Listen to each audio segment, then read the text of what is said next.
శివరాత్రి ముందుగానే తెలుసుకోండి. ఏ పదార్థంతో అభిషేకం చేస్తే ఎలాంటి ఫలితమో తెలుసా?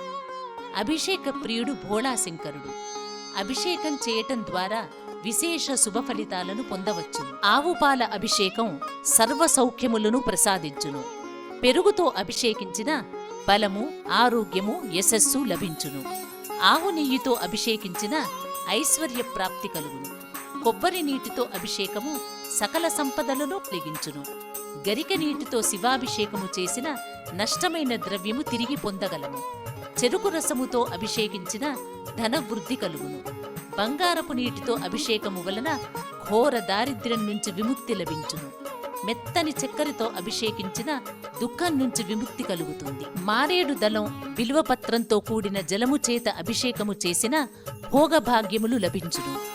తేనెతో అభిషేకించిన తేజోవృద్ధి కలుగుతుంది. పుష్పోదకము చేత అభిషేకించిన భూలాభము కలుగును. రుద్రాక్ష జలాభిషేకము సకల ఐశ్వర్యములనిస్తుంది. భస్మాభిషేకంచే మహాపాపాలు నశిస్తాయి. గంధోదకము చేత అభిషేకించిన మంచి సంతాన ప్రాప్తి కలుగును. నువ్వుల నూనెతో అభిషేకించిన అపమృత్యువు దోషం తొలుగుతుంది. నీటితో అభిషేకించిన పోగొట్టుకున్నవన్నీ తిరిగి లభిస్తాయి. ద్రాక్షరసముచే అభిషేకమునర్చి ప్రతిదానిలో విజయము లభిస్తుంది. ఖర్జూర రసముచే అభిషేకము శత్రుహానిని హరింపచేస్తుంది. నేరేడు పండ్ల రసముచే అభిషేకించిన వైరాగ్య సిద్ధి లభించును. కస్తూరి కలిపిన నీటిచే అభిషేకించిన చక్రవర్తిత్వం లభించును. నవరత్నోదకంతో అభిషేకం ధాన్యము, గృహ, గోవృద్ధిని కలిగించును. మామిడి పండ్ల రసంతో అభిషేకము చేసిన దీర్ఘ వ్యాధులు నశించును. పసుపు నీటితో అభిషేకించిన మంగళప్రదము అగును.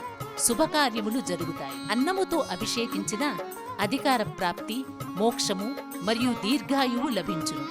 శివపూజలో అన్నలింగార్చనకు ప్రత్యేక ప్రాధాన్యత కలదు.